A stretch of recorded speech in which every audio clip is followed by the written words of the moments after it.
hear firsthand what it's like running that route.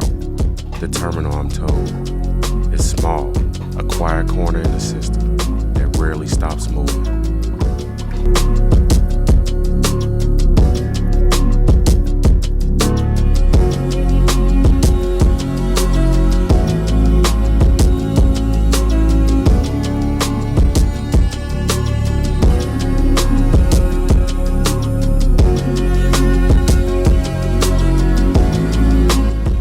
So just sit back and come along for the ride.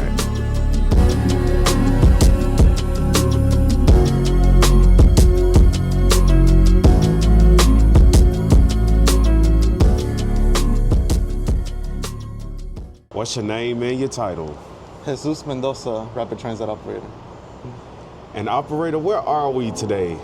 Today we're at CTA's newest station, the Damen and Lake Green Line station. It was opened mostly to serve transit gap for the United Center. It opened just last year, 2024, to serve a gap in service between downtown and the United Center. Yeah. And you have a unique perspective. So you started on the blue and then you came over to the green.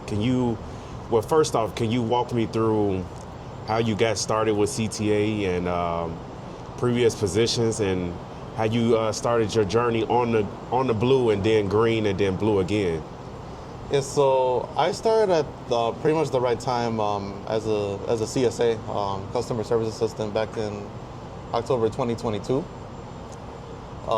This was at a time shortly after the pandemic when CTA had a shortage of transit employees. And at the time, I was lucky enough, the only one in the class to be sent to 54th. So I started on the pink line as a CA. Started off on the board. I was stuck working Pulaski for 3 months, paying my dues.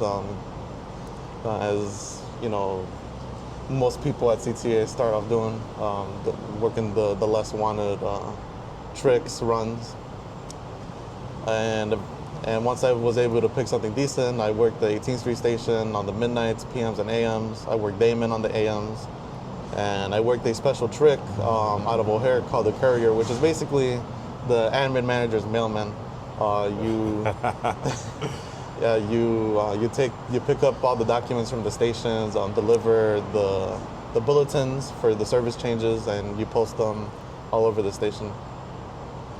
I got a question for you. Do you remember I relieved you a couple times at some of those booths? Yeah. You remember that? Yeah, you were working info specialist. I believe you had the midnights, and I relieved you on the AMs. Yeah. Which is pretty cool.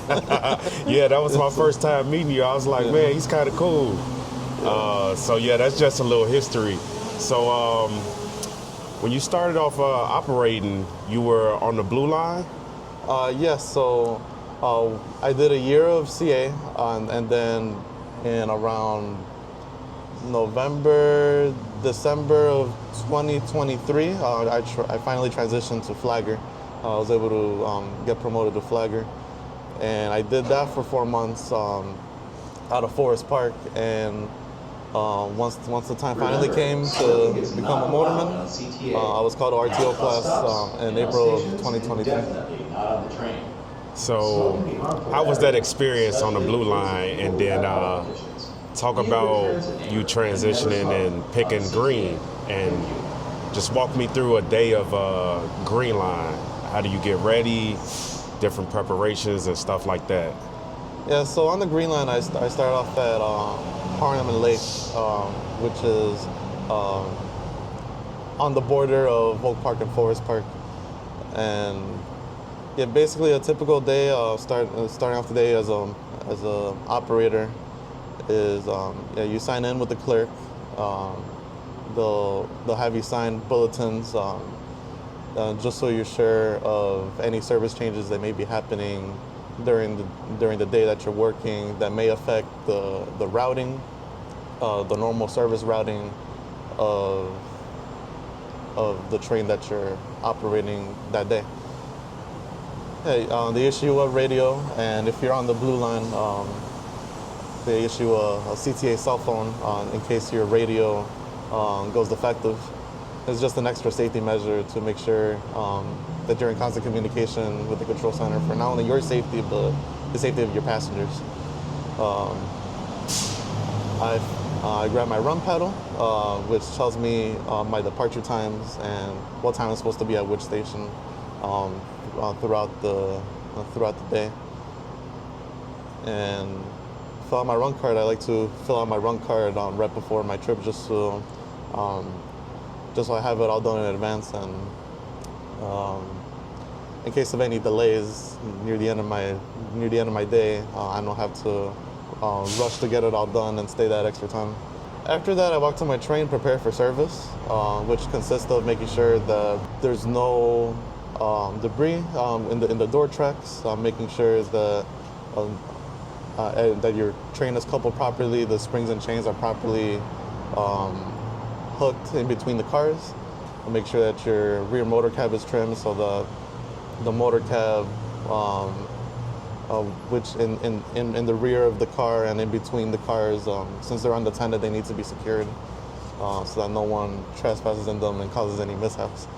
Yeah, after that, you make sure you sign up the train, destination signs and announcements work the doors, make sure there's no doors cut out, that your train land, and in summary of all that, once you get all that done, your train should be good for service. Now, give me your perspective. Did you like operating on the Green Line? The Green Line was definitely a different experience from the Blue Line. Like one of the major differences is it's all elevated. You go through on the west side of the city along Lake Street, make a right turn on Wabash once you get into the loop, and then you head south. And once you get to 59th Street, the Green Line splits into two different sections. One goes to Englewood, finishing at 63rd and Ashland, and the other one goes to 63rd and Cottage Grove. So on a typical day, how many trips is an operator doing? On a typical day on the Green Line, 3 round trips. Some trips may have you go to 63rd and Ashlands, and some go to 63rd and Cottage Grove. On a typical day for me, I usually do two round trips between Harlem and Lake and Ashland, and one trip between Harlem and Cottage Grove. Welcome to the Damen Green.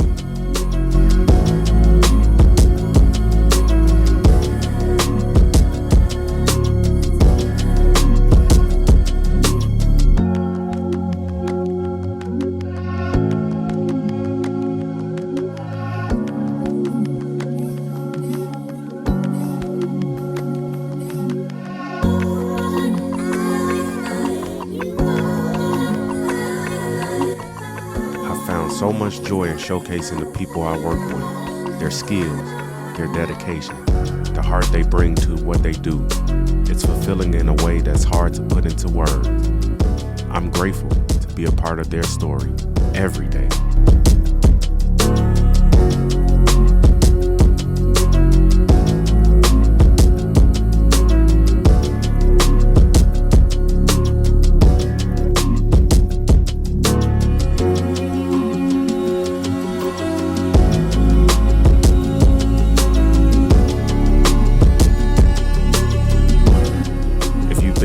What we're sharing, the best way to support us is simple. Like, subscribe, and share.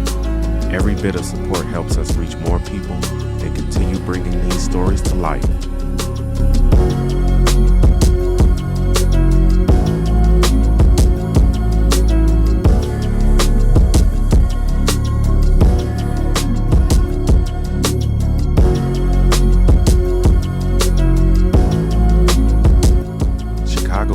Of everything, cultures, stories, energy.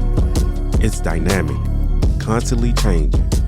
And what I love the most is how connected it all is. Public transit can take you anywhere, north, to south, west to east, in every part of the city within reach.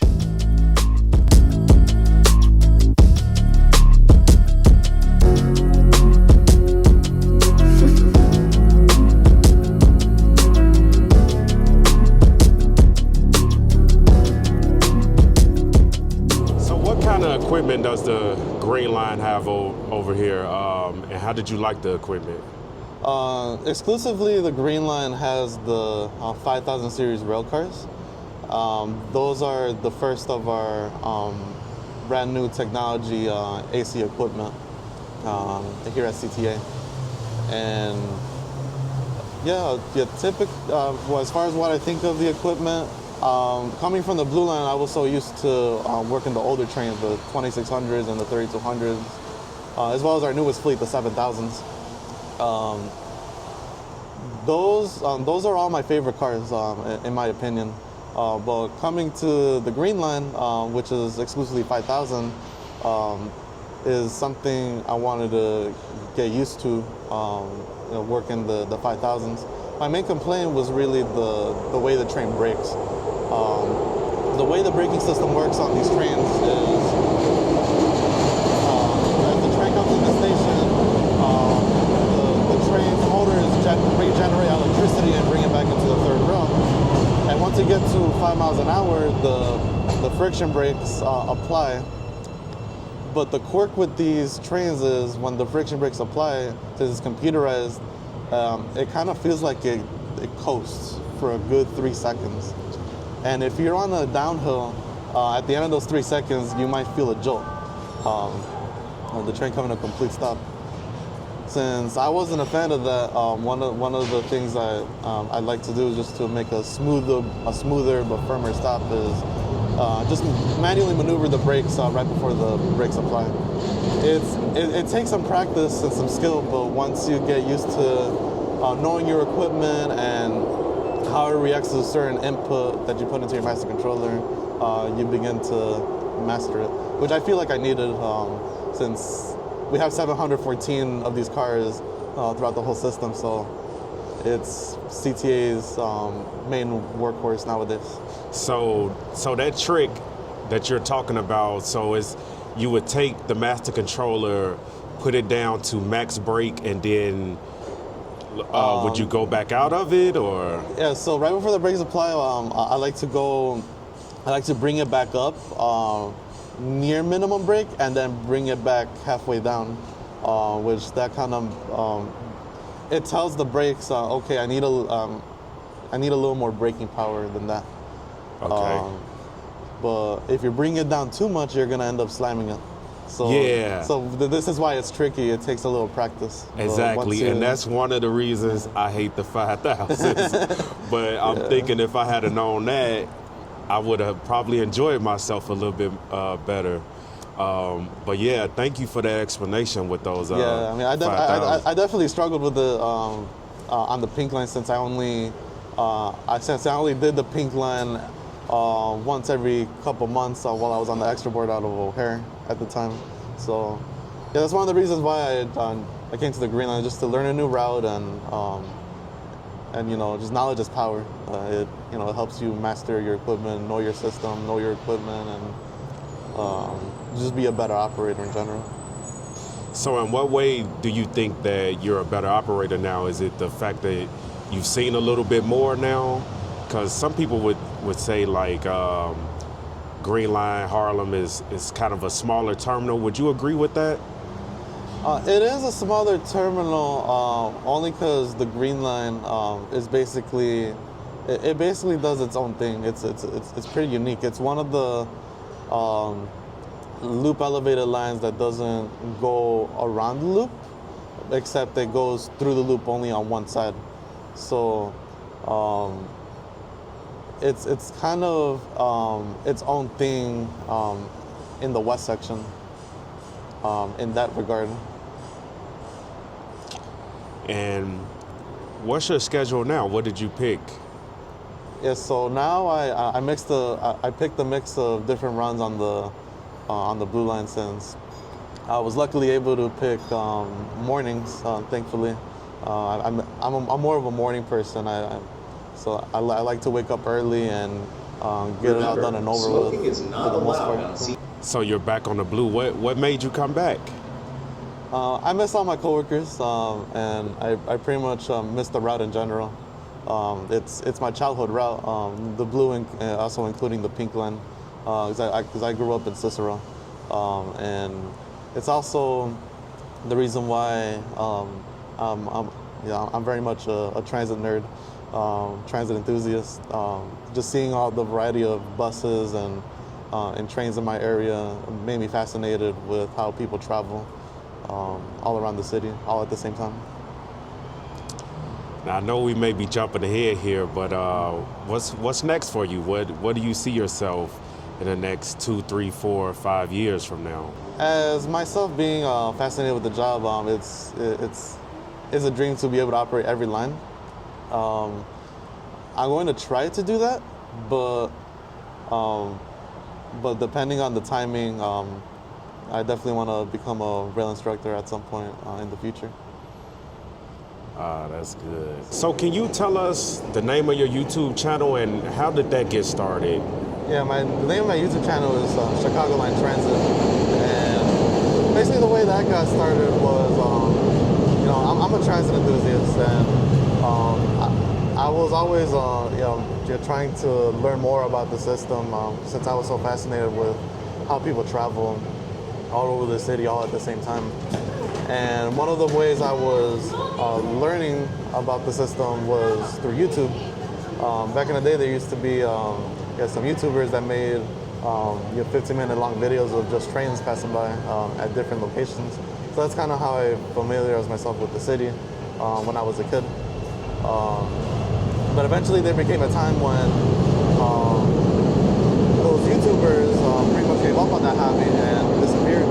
And the only other people that were uploading some new stuff about the system were just of a simple 30-second clip with a cheap Android phone of a train going by or a bus going by.